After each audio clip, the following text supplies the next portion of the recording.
কাছে প্রশ্ন, আপনি যে গণভোটে হাতে ভোট দিতে বলেছিলেন, তো আমরা গণমাধ্যমে দেখেছিলাম ভোটের দিন আপনিও ভোট কেন্দ্রে গিয়েছিলেন।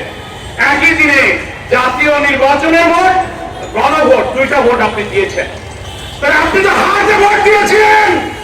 আপনার হাতে ভোট দেওয়ার অর্থ হলো জুলাই সনদের সমস্ত সংস্কারের পক্ষে আপনি হ্যাঁ বলেছেন।